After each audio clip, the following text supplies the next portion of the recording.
தொடர்ந்து ஸ்டாலின் அவர்கள் வந்து இந்த பெண்களுக்கு பாதுகாப்பு இருக்கு அப்படின்னு தொடர்ந்து இப்ப கூட மகளிர் மாநாட்டில் பேசிட்டு இருக்காரு. ஆனா நேத்து கூட வந்து சென்னையில வந்து ஒரு குடும்பத்தையே வந்து வெட்டி புதைச்சிருக்காங்க. இன்றைக்கும் நடந்திருக்குது. இப்ப நான் வரும்போது ட்வீட் போட்டு தான் வந்திருக்கிறேன். தினம் நடக்குதுங்க. ஒரு நாள் 2 நாள் நடக்கல. தினந்தோறும் தமிழகத்தில் பாலியல் சீட்டல் நடந்து கொண்டே தான் இருக்குது. இந்த ஆட்சியில் கண்டுகொள்ளவே இல்லை. அதுக்குண்டான நடவடிக்கை எடுக்கல. எனக்கு ஸ்டாலின் பேசுறாரு, உங்க பத்திரிகையில் ஊடகம் தானே வருது.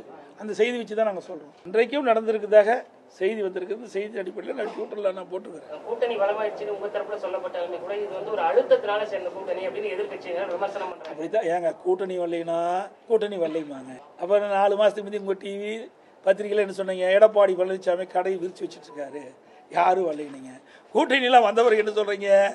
ஆஹா, இது அழுத்த கொடுத்து வந்ததுன்னு சொல்றீங்க. இதெல்லாம் வேண்டுமென்று திட்டமிட்டு எதிர்கட்சிகள் அவதூறு பிரச்சாரத்தை பரப்பிட்டாங்க. ஒன்றும் நடக்காது. தெளிவாக நாங்கள் பேட்டியே கொடுத்துட்டோம்.